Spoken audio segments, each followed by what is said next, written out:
본 말씀을 통해서 말씀이 주는 선물이라는 제목으로 하나님의 말씀을 증거하겠습니다. 기념할 만한 특별한 날이 되거나 혹은 그런 사람을 만나게 되면 그 자체로도 기쁨과 즐거움이 있지만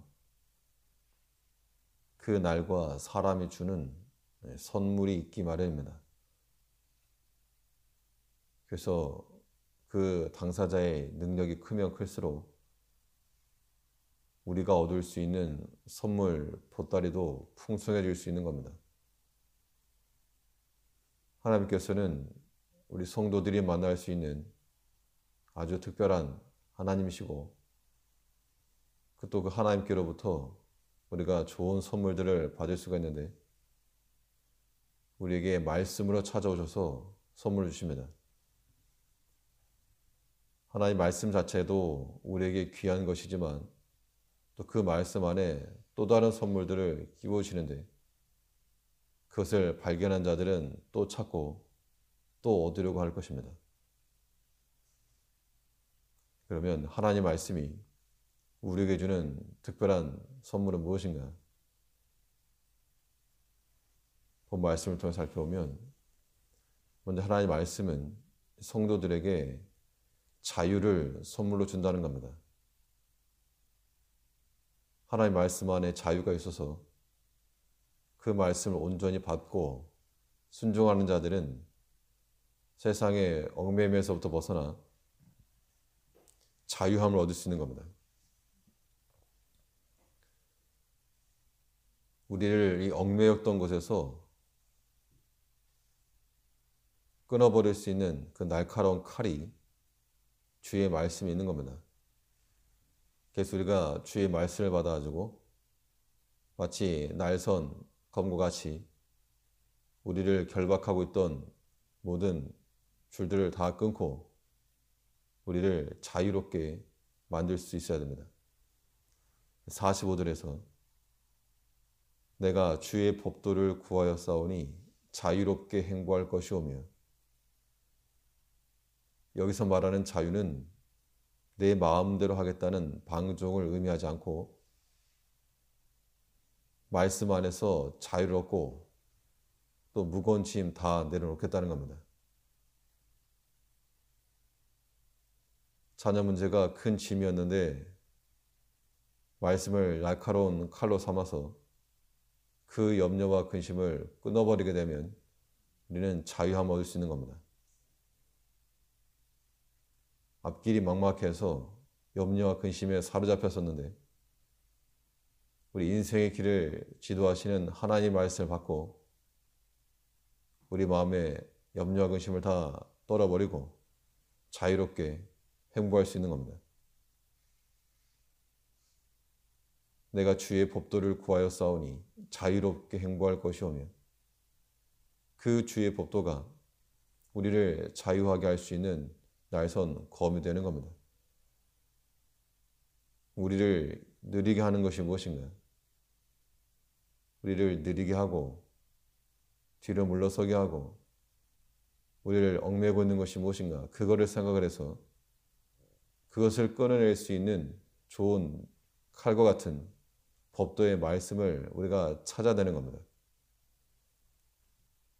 성경에서 우리에게 해당되지 아니하는 말씀이 하나도 없어서 어떤 상황과 어떤 형편에 있더라도 우리는 그 말씀을 찾아서 그것으로 모든 것을 다 끊어내고 결박을 끊고 우리 안에서 자유함을 얻어야 됩니다.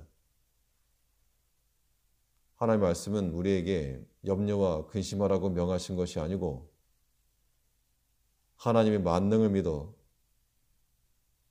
자유하라. 그 자유는 우리에게서 나오는 것이 아니라 하나님의 능력에서부터 나오는 자유인 겁니다. 그러므로 그 말씀 안에서 자유함을 얻는다는 것, 이건 순종하는 성도의 지극히 당연한 열매인 겁니다. 물질이 우리를 사로잡고 있으면 그 또한 말씀으로 끊어버리고 하나님과 물질을 겸하여 섬길 수 없다. 그 말씀을 끊고 사람이 우리 마음을 얽매고 있으면 그것 또한 형제 사랑이라는 주의 말씀으로 끊어내고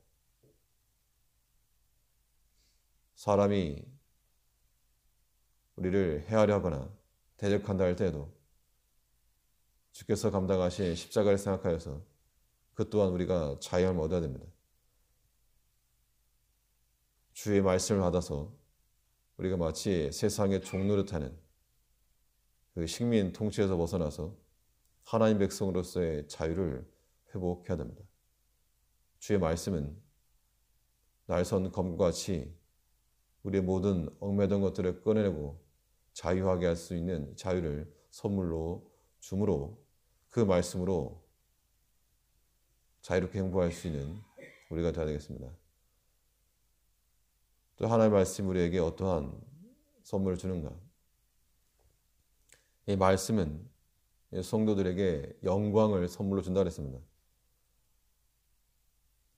이 영광이라는 것은 본래 하나님의 것인데 그 하나님께서 그의 사랑하는 자녀들에게 그 자신의 영광을 나눠주시는 겁니다.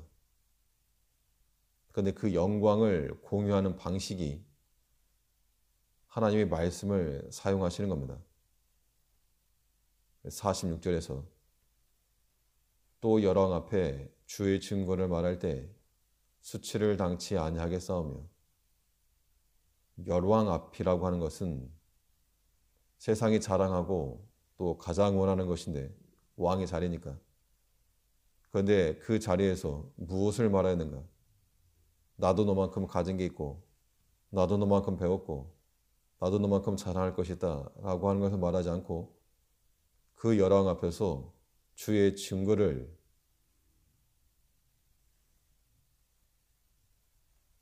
주의 증거와 그 말씀을 외쳤는데 그것이 수치를 당하지 않은 길이 되었다는 겁니다.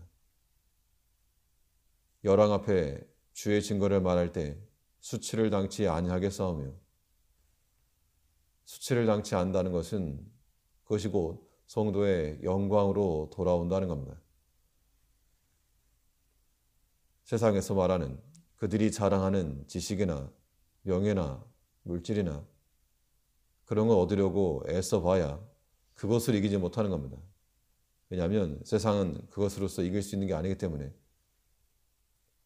우리 믿는 성도들이 하나님 말씀을 버리면 세상에 수억을 가져도 그것은 수치요 패배인 겁니다. 반면 세상 것에서 내가 자랑할 만한 것이 없어도 주의 말씀으로 나의 소유를 삼고 또 하나님의 말씀을 나의 증거로 삼을 때 그 신앙 고백이 우리의 영광이 되는 겁니다. 하나님의 말씀은 우리 영혼의 옷과 같아서 그 말씀을 버리면 수치가 드러나서 다른 것으로 아무리 꾸미려고 해봐야 가려지지 않습니다. 하나님의 말씀은 우리가 하나님께 영광을 돌릴 수 있는 최고의 방법이요, 또 하나님께서 그 영광에 동참케 하시는 은혜의 수단입니다. 우리가 항상 말하기를 살아도 주를 위해 살고 죽어도 주를 위해 죽고 사람의 제일 되는 목적이 하나님의 영광을 위하는 것이라 라고 말하는데, 우리가 그러한 하나님께 영광 돌리는 그런 삶을 살기 원하는 자들은 매 순간 주의 말씀을 구하고 또 그 말씀을 기억을 하고 묵상을 하여 그 말씀대로 행하는 자가 되어야 한다는 겁니다. 이것이 주의 말씀에서부터 주어지는 선물인 겁니다. 우리가 다른 것으로 기뻐하지 않고 하나님의 말씀이 우리 마음 가운데 들어왔을 때 그 말씀으로 날카로운 칼을 삼아 우리를 얽매고 있던 것들을 다 끊어버려서 자유함을 줄 것이요, 또 그 말씀 가운데 거함으로 우리의 영광을 삼고 하나님께 영광을 돌리며 살아가는 우리가 되어야 될 줄 압니다. 기도하겠습니다.